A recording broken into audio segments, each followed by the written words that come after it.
Hi guys, welcome to Mr. Introdent YouTube channel and today in this video we'll be covering the Heckscher all-in theory. International trade की इससे पहले हम लोग ने absolute cost advantage theory and comparative cost advantage theory अपने channel पर already upload कर दी है उससे रिलेटेड वीडियोस, तो आप लोग उसे ज़रूर देख लीजिएगा। आज इस वीडियो में हम लोग ये जो थ्योरी है हेक्सचर ऑल-इन थ्योरी, इसका कंप्लीट कंसेप्ट, इसके जो एजम्पशंस ऑफ द थ्योरी है, फिर इसका क्रिटिसिज्म मेन हम लोग देखेंगे एंड इसके दो क्राइटेरियाज होते हैं इसको डिटरमाइन करने के, या इस थ्योरी के आप कह सकते हैं दो वर्जन्स हैं ऑन द बेसिस ऑफ, एक होता है फिजिकल अवेलेबिलिटी और एक होता है प्राइस क्राइटेरिया के हिसाब से। ठीक, तो हम लोग दोनों को कवर करेंगे, दोनों के कुछ ग्राफ्स को भी हम लोग देखेंगे, मगर इसी वीडियो का जो सेकंड पार्ट होगा उसमें हम लोग ये जो ग्राफ्स होंगे इन्हें डिटेल में डिस्कस करेंगे। So now let's start.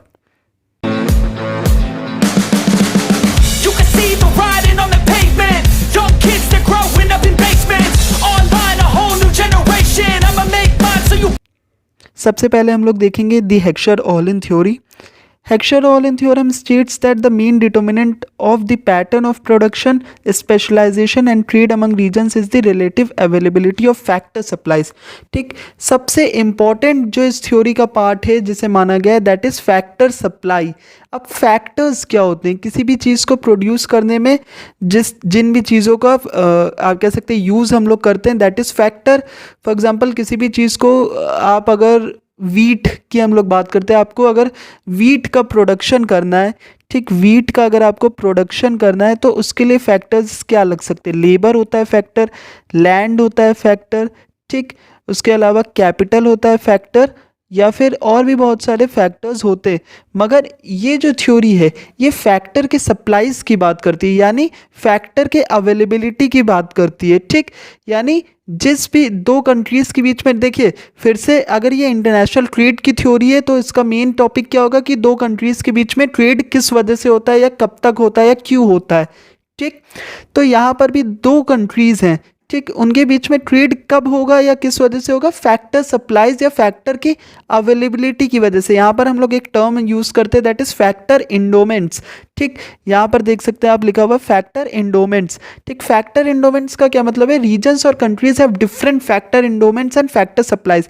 Factor endowment का मतलब है कि कितना कोई एक पर्टिकुलर फैक्टर, ठीक, फैक्टर ऑफ प्रोडक्शन किसी कंट्री के पास कितना है या कितना हो सकता है, दैट इज उस कंट्री का फैक्टर इंडोमेंट। ठीक, और फैक्टर इंडोमेंट या सप्लाईज की बेसिस पे हम लोग इस थ्योरी को डिफाइन करते हैं। अब होता क्या है, some countries have much capital, कुछ कंट्रीज के पास ज़्यादा कैपिटल होते हैं। अब आपको पता होगा कैपिटल क्या होता है और लेबर क्या होता है। ठीक, लेबर जिसमें मैन पावर का ज़्यादा यूज़ होते हैं वो लेबर इंटेंसिव गुड्स होते हैं, कुछ जिसमें मैन पावर या लेबर या आप कह सकते हैं पर्सन पीपल का ज़्यादा आप कह सकते हैं रोल होता है। कैपिटल क्या होता है? कैपिटल जो जैसे इंफ्रास्ट्रक्चर में हो गया, या फिर कैपिटल जो मशीनरी हो गई, या जो ऐसे किसी भी गुड्स के मैन्युफैक्चर में जो हेल्प करते हैं, जो दूसरे एक गुड जो दूसरे गुड की मैन्युफैक्चर में हेल्प कर रहा हो दैट इज़ कैपिटल गुड। ठीक, तो कैपिटल गुड्स की प्रोडक्शन के लिए हमारे पास क्या होना चाहिए? ज़्यादा अमाउंट ऑफ कैपिटल होना चाहिए। तो कुछ कंट्रीज़ ऐसी होती है जिसके पास ज़्यादा कैपिटल होता है, यानी कुछ कंट्रीज़ होंगी तुम्हारी जिनके पास कैपिटल ज़्यादा होगा एंड कुछ कंट्रीज़ होंगी आपकी जिनके पास लेबर ज़्यादा होगा। ठीक, तो यहाँ पर हमने क्या डिस्टिंक्शन कर दिया, दो तरीके की कंट्रीज़ होगी, एक क्या होगी कैपिटल रिच कंट्री और एक क्या होगी आपकी लेबर रिच कंट्री। ठीक, some countries have much capital, others have much labour. The theory says that the country that are rich in capital will export capital intensive good. ठीक, ऐसी countries जिनके पास capital ज़्यादा है वो क्या करेंगी? Capital intensive goods. Capital intensive goods यानी ऐसे गुड्स जिनको कैपिटल ज़्यादा यूज़ करके बनाया जा रहा हो। ठीक, जिनका प्रोडक्शन कैपिटल के ज़्यादा इन्वेस्टमेंट या कह सकते हैं ज़्यादा कैपिटल सप्लाई पर डिपेंड करता हो, और ऐसे गुड्स जिनका ज़्यादा लेबर सप्लाई पर डिपेंड करता हो या लेबर का ज़्यादा यूज़ करके जो गुड्स बनाए जा रहे हो that is labour intensive good. तो जिस कंट्री के पास जो ज़्यादा होगा वो उसी चीज़ को एक्सपोर्ट कर पाएगी। ये तो हमने पहले की थ्योरीज में ही पढ़ा था। तो जिस कंट्री में ज़्यादा कैपिटल है वो कैपिटल इंटेंसिव गुड्स को एक्सपोर्ट करेगी और लेबर इंटेंसिव को क्या इंपोर्ट कर लेगी। ठीक, जैसे जिनके पास ज़्यादा पॉपुलेशन है, ठीक, जो कंट्रीज़ जैसे जो अंडर डेवलप्ड कंट्रीज़ है या डेवलपिंग है, फॉर एग्जांपल इंडिया हो गई या चाइना हो गई, इन दोनों के पास ही क्या है लेबर ज़्यादा है। ठीक, कैपिटल कंपेरेटिवली कम है इनके पास, लेबर ज़्यादा है इनके पास, तो ये क्या करेंगे, कैपिटल इंटेंसिव गुड्स को, ये क्या करेंगे, कैपिटल इंटेंसिव गुड्स को इंपोर्ट करेंगी। ठीक, ये इंपोर्ट करेंगी। और लेबर इंटेंसिव गुड को क्योंकि पास इनके पास ज़्यादा पॉपुलेशन है, ज़्यादा इनके पास लेबर है, तो ये इसे एक्सपोर्ट करेंगी। ठीक, ये बेसिक आइडिया है। यही आपका थ्रू आउट हेक्सर-ओहलन थ्योरी में यही बताया गया है कि जो कैपिटल रिच कंट्रीज़ है वो कैपिटल इंटेंसिव गुड्स को एक्सपोर्ट करेंगी, और जो लेबर रिच कंट्रीज़ है वो लेबर इंटेंसिव गुड्स को एक्सपोर्ट करेंगी। ठीक, एज एम देखिए टू ओहलन द इमीडिएट कॉज क्या है आपका, कि देखिए इमीडिएट कॉज यही होगा इंटरनेशनल ट्रेड का कि दो जगहों में या दो कंट्रीज़ के बीच में जो किसी भी चीज़ को प्रोड्यूस करने में ये जो प्रोडक्शन कॉस्ट है उसमें डिफरेंस आना। ठीक, प्रोडक्शन कॉस्ट कहीं पर कोई सामान चीप हो सकता है किसी का प्रोडक्शन, और किसी दूसरी कंट्री में उसी चीज़ का प्रोडक्शन क्या थोड़ा कॉस्टली या आप कह सकते हैं डियरर हो सकता है। ठीक, तो जहाँ पर डियरर हो रहा है वो जो कंट्री होगी जहाँ पर चीप हो रहा होगा प्रोडक्शन सेम कमोडिटी का, वहाँ से क्या इंपोर्ट कर लेगी। ठीक, यही तो आपका बेसिक इंटरनेशनल ट्रेड का होता है कंसेप्ट, कि जहाँ पर जो चीज़ सस्ती मिल रही हो वो महंगी वाली कंट्री सस्ती वाली से इंपोर्ट कर लेती है। ठीक, और यही ओहलन का भी कहना था कि जो प्रोडक्शन कॉस्ट में डिफरेंस आता है वो किसकी वजह से होता है, वो फैक्टर्स की वजह से होता है, फैक्टर सप्लाई की वजह से या फैक्टर इंडोमेंट की वजह से। ठीक, सेम ही बात है, फैक्टर सप्लाई, अब जिसके पास इंडोमेंट ज़्यादा होगा, जिसके पास ज़्यादा कैपिटल होगा, उसकी फैक्टर सप्लाई भी ज़्यादा ही होगी। ठीक, अब हम लोग थोड़ा सा देख लेते हैं, difference in prices is the main difference in prices is the main cause of trade आप कह सकते हो। So this is very important point that कि difference in prices is the main cause of आपका इंटरनेशनल ट्रेड। चलिए next हम लोग देखेंगे एजम्पशंस ऑफ द थ्योरी क्या है। सबसे पहला it is a 2x2x2 model. ठीक, 2x2x2 मॉडल क्या है, इससे पहले हम लोग ने, अगर आपने एब्सोल्यूट कॉस्ट एडवांटेज और कंपैरेटिव की वीडियोस देखी होंगी, उसमें क्या था, 2x2 मॉडल था, यानी दो कंट्रीज होंगी और दो आपके कमोडिटीज़ होंगी। ठीक, लेकिन यहाँ पर क्या है, दो कंट्रीज़ हैं, दो कमोडिटीज़ हैं एंड दो फैक्टर्स ऑफ प्रोडक्शन भी है। ठीक, it is a 2x2x2 model. To countries आपकी ए एंड बी है। ठीक, टू कमोडिटीज़ आपके पास एक्स एंड वाई है, और फैक्टर्स ऑफ प्रोडक्शन भी दो है, that is capital and labour. ठीक, पहले की जो थ्योरीज हमने पढ़ी थी उसमें हम लोग ने पहले ही लेट कर लिया था कि एक ही फैक्टर ऑफ प्रोडक्शन है एंड दैट इज लेबर। ठीक, लेबर क्रिएट्स ऑल वैल्यू, या लेबर की वजह से सब कुछ आपका जो भी कमोडिटी है उसका प्रोडक्शन होता है, और लेबर ही यूनिट होगी जिसकी वजह से हम लोग उसका कॉस्ट डिटरमाइन करेंगे। लेकिन यहाँ पर लेबर और कैपिटल दो फैक्टर्स ऑफ प्रोडक्शन है। ठीक, परफेक्ट कॉम्बिनेशन होता है, ये अजम्पशन पहले की थ्योरीज में भी था। ठीक, यानी जो फैक्टर मार्केट्स है और जो कमोडिटी है, ठीक, उन दोनों के बीच में ही परफेक्ट कंपटीशन है। ठीक, production functions of two commodities have different factor intensities. ठीक, जो प्रोडक्शन फंक्शंस होंगे ये दो कमोडिटीज़ के उनके अलग अलग इंटेंसिटीज़ होंगी, एक तो लेबर इंटेंसिव होगा, एक कैपिटल इंटेंसिव। ठीक, लेबर इंटेंसिव जिसमें ज़्यादा लेबर की मदद से बन रहा हो, और कैपिटल इंटेंसिव जिसमें ज़्यादा कैपिटल की मदद से जिसका प्रोडक्शन हो रहा हो।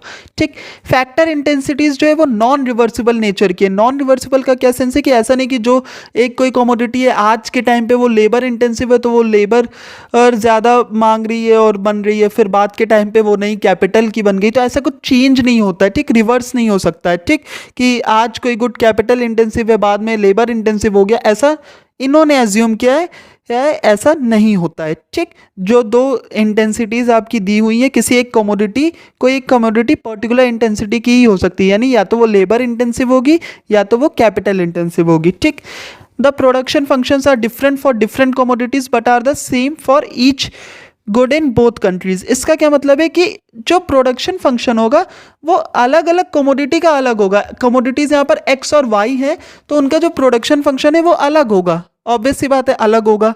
ठीक, इसमें कोई एक्सप्लेनेशन की जरूरत नहीं है, दो कमोडिटीज है तो उनका प्रोडक्शन फंक्शन अलग होगा। लेकिन उन एक किसी कमोडिटी का दो अलग अलग कंट्रीज में जो प्रोडक्शन फंक्शन होगा या जो प्रोडक्शन की टेक्निक्स होंगी दैट विल बी सेम। यानी एक्स मान लेते वीट है तो वीट को उगाने का जो तरीका ए कंट्री में है वही तरीका आपका बी कंट्री में होगा, कोई डिफरेंस नहीं होगा। ठीक, तो यही चीज़ यहाँ पर कही गई है। फुल एम्प्लॉयमेंट ऑफ रिसोर्सेज ये एक अजम्पशन है, यही बात में चल के आपका क्रिटिसिज्म भी बन जाएगा। क्यों? क्योंकि फुल एम्प्लॉयमेंट कभी भी रियलिस्टिक नहीं होता है, ठीक, अनरियलिस्टिक एजम्पशन हो जाता है, ठीक। There is perfect mobility of factors within each region, ये भी हम लोग ने पहले डिस्कस किया हुआ है, यानी जो फैक्टर ऑफ प्रोडक्शन है वो अपनी कंट्री के अंदर तो एक जगह से दूसरी जगह हो सकते हैं, मोबिल होते हैं, ठीक, लेकिन एक कंट्री से दूसरी कंट्री मोबिल नहीं होते हैं, ठीक, तभी तो ट्रेड हो गया यार, वरना तो फैक्टर ही उठा करके ले गए, फैक्टर अपनी ही कंट्री में चीप करके बना लिया, है ना, जो भी कमोडिटी था। ट्रेड कब होगा, जब अब एक कंट्री से दूसरी कंट्री में कमोडिटी ट्रांसफर हो सकती है लेकिन उसके फैक्टर ऑफ प्रोडक्शन नहीं हो सकते हैं, ठीक। फ्री ट्रेड जो कि है ये एजम्पशन है, ठीक, जो कि रियलिस्टिक नहीं है, कोई रिस्ट्रिक्शन नहीं, कोई प्रोटेक्शन नहीं, नो ट्रांसपोर्ट कॉस्ट को भी इन्होंने नेग्लेक्ट कर रखा है, कांस्टेंट रिटर्न्स टू स्केल मान रखा है, they are quantitative differences in factor endowments में क्वांटिटेटिव डिफरेंस है, यानी किसी के पास ज़्यादा फैक्टर हो सकता है, किसी के पास कम फैक्टर हो सकता है, मतलब किसी के पास ज़्यादा लेबर हो सकता है, ठीक, लेबर ज़्यादा हो सकता है, और किसी के पास कैपिटल ज़्यादा हो सकता है, ठीक, लेकिन जो लेबर है, काइंड ऑफ लेबर है, वो कैसा है, होमोजेनस है, यानी दोनों कंट्रीज में कैपिटल का जो एक टाइप है या जो कैपिटल है वो होगा एक ही जैसा मगर ज़्यादा कम हो सकता है, ठीक, होमोजेनस होते हैं। नो चेंज इन टेक्नोलॉजी में ज़्यादा कोई चेंजेस है नहीं इनके एजम्पशन के अकॉर्डिंग। डिमांड पैटर्न और टेस्ट जो है, जो लोग है उस कंट्री के, उनका जो डिमांड पैटर्न है या टेस्ट है वो दोनों सेम है, ठीक। ये सारे हमारे एजम्पशंस हो गए, इन सबको आपको पता होना चाहिए, मैंने ऑलमोस्ट सारे एजम्पशंस को एक्सप्लेन कर दिया है। अब देखिए, on the basis of these assumptions Heckscher and Olin said that the immediate cause of international trade is difference in relative commodity prices. ये भी हमने डिस्कस किया कि कमोडिटी के प्राइसेस में जो डिफरेंस आता है रिलेटिव, ठीक, यानी आपस में एक कंट्री से दूसरी कंट्री के बीच में जो रिलेटिव डिफरेंस है प्राइस में, वही क्या है, आपका मेन कॉज है किस चीज़ का, ट्रेड होने का, ठीक, इंटरनेशनल ट्रेड का मेन कॉज यही है। Commodities which use large quantities of scarce factors are imported because their prices are high and those using abundant factors are exported because their prices are low. See, ये बहुत important point है, इसको अगर आप लोग समझ गए तो ऑलमोस्ट आपकी हेक्सर-ओलिन थ्योरी इजीली कंप्लीट हो जाएगी। इसमें क्या कह रहा है कि ऐसी कमोडिटीज जिनको बनाने में स्कार्स फैक्टर यूज होते हैं, स्कार्स मतलब जो कम हो, ठीक, स्कार्सिटी मतलब किसी चीज़ की कमी होना, यानी ऐसा फैक्टर, मान लेते हैं किसी देश में लेबर की अगर कमी है, ठीक, तो ऐसा गुड जो कि लेबर को इस्तेमाल करता है उसका क्या, उसकी वजह से हमें प्राइसेस ज़्यादा बढ़ जाएगा, कॉस्ट उसकी प्रोडक्शन की बढ़ जाएगी, तो ऐसे गुड को हमें इंपोर्ट कर लेना चाहिए, ठीक।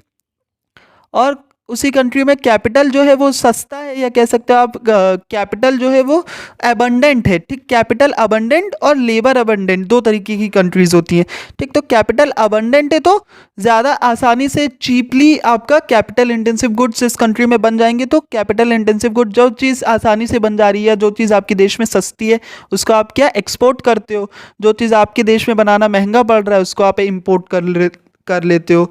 बस यही तो बेसिक है, ये तो आपको पता ही है कि यार जहाँ से जो सस्ता मिल रहा होगा आप वहीं से तो वो चीज़ लोगे, बस यही बेसिक कंसेप्ट है, ठीक। अब इसको हम लोग, मैंने पहले ही कहा था, इसके दो क्राइटेरियाज है, एक तो abundance in terms of factor prices, एक क्या है आपका abundance in terms of physical criteria, दोनों को हम लोग देखेंगे।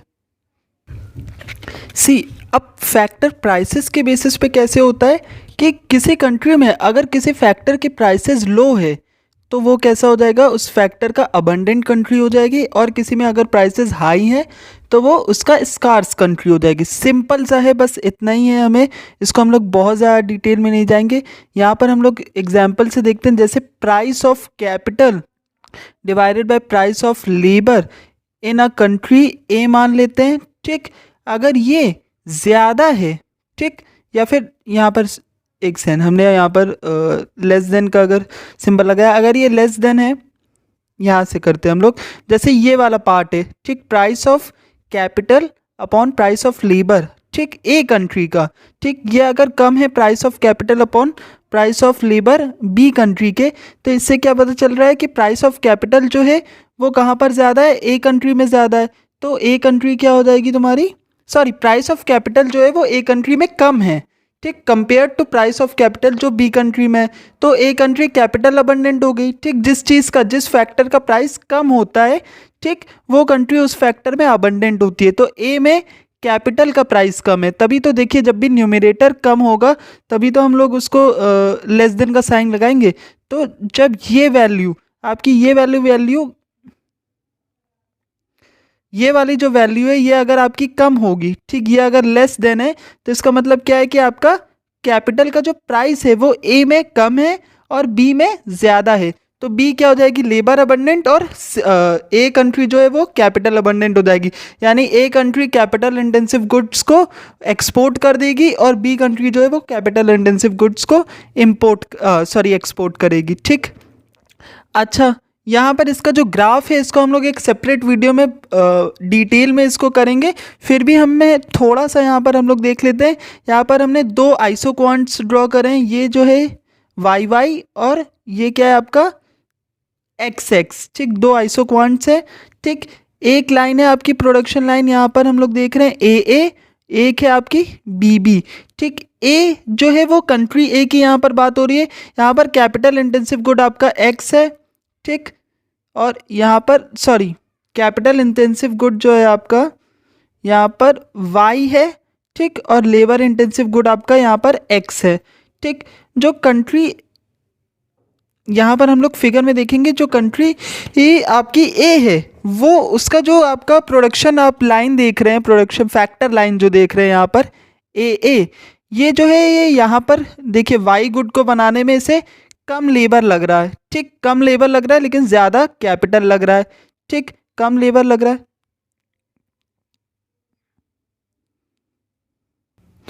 तो यहाँ पर ये ज़्यादा कैपिटल लगा तो रही है बट ये तो कैपिटल रिच कंट्री है, हमने पहले ही देखा था। तो अगर इसका ज़्यादा कैपिटल लग भी जाता है तो क्या ही दिक्कत है, ठीक। सेम केस हमारा आपका जो दूसरी कंट्री बी है उसमें भी यहाँ पर हम लोग देखेंगे तो इसका कैपिटल कम लग रहा है मगर लेबर ज़्यादा लग रहा है, लेकिन ये तो लेबर एबंडेंट कंट्री है। तो ये क्या करेगी, एक्स को बनाएगी, यानी इसको एक्सपोर्ट करने का काम करेगी कौन सी कंट्री, आपकी बी कंट्री। क्यों, क्योंकि यहाँ पर लेबर ज़्यादा लग जा रहा है लेकिन लेबर तो उनके पास ज़्यादा है ही ना, कैपिटल उनके पास है नहीं, तो कैपिटल यहाँ पर कम लग रहा है। तो ये बनाना इनके लिए आसान पड़ेगा। और ए जो कंट्री है उसका कैपिटल यहाँ पर ज़्यादा लग रहा है वाई को बनाने में, ठीक। ये वाई का आपका आइसोक्वांट है और ये एक्स का है, ठीक। तो वाई को बनाने में इन्हें ज़्यादा कैपिटल लग रहा है मगर इनके पास तो ज़्यादा कैपिटल है ही पहले से ही है, तो ये लोग इसी को बनाएंगे, ठीक। यानी ए जो कंट्री होगी वो वाई गुड को बनाएगी जो कि कैपिटल इंटेंसिव है, क्यों, क्योंकि वो कैपिटल अबंडेंट कंट्री है। और जो बी है आपकी वो क्या करेगी, वो आपका एक्स गुड को बनाएगी, क्यों, क्योंकि वो लेबर इंटेंसिव गुड है और ये जो कंट्री है वो ऑलरेडी लेबर अबंडेंट है, ठीक। बस इतना ही है, इसको हम लोग लेकिन अच्छे से पूरा डिटेल में एक दूसरे पार्ट में हम लोग कवर करेंगे। सेम है आपका factor abundance in physical terms, इसका भी आपका ये जो है ये आपका बेसिकली जो हमने थ्योरी ऑफ प्रोडक्शन पढ़ी होगी इससे पहले मैक्रो इकोनॉमिक्स में, तो ये प्रोडक्शन कर्व के बेसिस पे होता है। किस तरीके से, जो प्रोडक्शन कर्व के बेसिस पे हम लोग निकालते हैं कि कहाँ पर कौन सी कंट्री किस चीज़ को एक्सपोर्ट करेगी और किस चीज़ को इम्पोर्ट करेगी, ठीक। वीडियो थोड़ी सी लॉन्ग हो जा रही है, इसके बाद हमें क्रिटिसिज्म को भी देखना है। सिंपली हम लोग फिजिकल टर्म्स में देख लेते हैं क्या होता है फिजिकल टर्म्स में, यानी यहाँ पर ये जो कंट्री है ए कंट्री, इसमें क्या है, इसमें कैपिटल ज़्यादा है तो ये कैपिटल अबंडेंट हो जाएगी। ये देखिए ग्रेटर देन का साइन लगा है, यानी यहाँ पर K/L जो है, ठीक, ए कंट्री का, ठीक। यहाँ पर फिजिकल टर्म में, फिजिकल टर्म मतलब ज़्यादा अमाउंट ऑफ कैपिटल है, ठीक। ज़्यादा अमाउंट ऑफ कैपिटल है तो ए कंट्री क्या हो जाएगी, कैपिटल अबंडेंट, ठीक। और बी कंट्री में क्या है, लेसर अमाउंट ऑफ कैपिटल है, ठीक। तो ये क्या हो जाएगी आपकी, ये लेबर अबंडेंट हो जाएगी, ठीक। और इसका जो ग्राफ है इसको हम लोग दूसरी वीडियो में डिस्कस करेंगे। नेक्स्ट इसका जो क्रिटिसिज्म है, जो मेजर क्रिटिसिज्म है वो आपके एजम्पशन से ही निकलते हैं, दैट इज 2x2 मॉडल गलत है। क्यों, क्योंकि जरूरी नहीं कि ट्रेड में केवल दो ही कंट्रीज इन्वॉल्व हो या दो ही कमोडिटीज हो, उससे ज़्यादा भी हो सकती हैं, ठीक। फैक्टर्स होमोजेनस नहीं होते हैं, ये भी हमें पता है। प्रोडक्शन टेक्निक भी होमोजेनस नहीं होती है, अलग अलग देशों में अलग अलग प्रोडक्शन टेक्निक्स हो सकती हैं, ठीक। टेस्ट और डिमांड पैटर्न भी सेम नहीं होता है, दो कंट्रीज़ के जो लोग हैं उनका सारा टेस्ट या डिमांड पैटर्न एक जैसा नहीं हो सकता है, पॉसिबिलिटी नहीं होती है। नो कॉन्स्टेंट रिटर्न्स, ठीक। ट्रांसपोर्ट कॉस्ट नेग्लेक्ट किया गया, लेकिन ट्रांसपोर्ट कॉस्ट एक्चुअल में मैटर करती है। अगर कोई बहुत दूर या बहुत ज़्यादा ट्रांसपोर्ट कहीं पे कॉस्ट बढ़ रही है, इतनी ट्रांसपोर्ट कॉस्ट हो जा रही है कि वो आपकी जो एक्चुअल प्राइस है या कॉस्ट ऑफ प्रोडक्शन है उसको भी पार कर जा रही है, उसको भी इंक्रीज़ कर दे रही है, तो बेटर होता है कि आप अपनी कंट्री में ही उसको प्रोड्यूस करें रैदर देन उसको ट्रेड करने से, ठीक। फुल एम्प्लॉयमेंट का जो आपका एजम्पशन था उसको हमने पहले ही कहा था कि ये कैसा है, अनरियलिस्टिक है और परफेक्ट कंपटीशन भी नहीं होता है। कई बार कुछ रिसोर्सेज या कुछ ऐसी कमोडिटीज़ होती है जिसमें मोनोपोलिस्टिक कंपटीशन भी एग्जिस्ट करता है। No free trade and production, पहले ही हमने बताया था स्टैटिक थ्योरी है, यानी ये सिर्फ और सिर्फ एक साइड को दिखाती है, यानी सप्लाई साइड की बात करती है। किसी भी आपके ट्रेड के लिए सप्लाई साइड को ये ज़्यादा इंपॉर्टेंट मानती है, डिमांड साइड की ये बात नहीं करती है, इस वजह से इसे स्टैटिक थ्योरी बताई है। और इसी से आपका एक बहुत जो इम्पॉर्टेंट मोस्ट इम्पॉर्टेंट क्रिटिसिज्म आपका निकल के आता है, दैट इज़ लियोन्टिफ पैराडॉक्स। ठीक, ये भी आपका डिमांड साइड की वजह से होता है। तो हम लोग देखेंगे लियोन्टिफ पैराडॉक्स आखिर क्या होता है। So let's go to next slide. यहाँ पर हम लोग बहुत इंपॉर्टेंट आपका इसका क्रिटिसिज्म है, जो कि मेजर क्रिटिसिज्म है, दैट इज़ लियोन्टिफ पैराडॉक्स। इसमें क्या बताया गया कि ओहलिन ने ए factor prices reflect exactly relative factor endowments ऐसा बोला था। ठीक, it implies that in the determination of factor price supply is more important than demand. ठीक, if however the demand factors are given importance in determining factor prices, a capital rich country will export a labor intensive commodity because the high demand for capital will raise the price of capital relative to labor. ठीक, Professor Leontief's study called Leontief paradox has shown how United States exported. अच्छा, main जो इसका आपका concept है वो क्या है कि यूनाइटेड स्टेट्स आपको पता है कैपिटल रिच कंट्री है, लेबर रिच कंट्री नहीं है। मगर लियोन्टिफ एक जो आप कह सकते हो एक साइंटिस्ट थे, उन्होंने अपना लियोन्टिफ पैराडॉक्स थे जिसमें उन्होंने बताया कि यार यूनाइटेड स्टेट जबकि कैपिटल रिच कंट्री है फिर भी वो क्या करती है कि कैपिटल इंटेंसिव गुड्स को नहीं एक्सपोर्ट करती, बल्कि वो क्या करती है कैपिटल इंटेंसिव गुड्स को और ज़्यादा इम्पोर्ट करती है।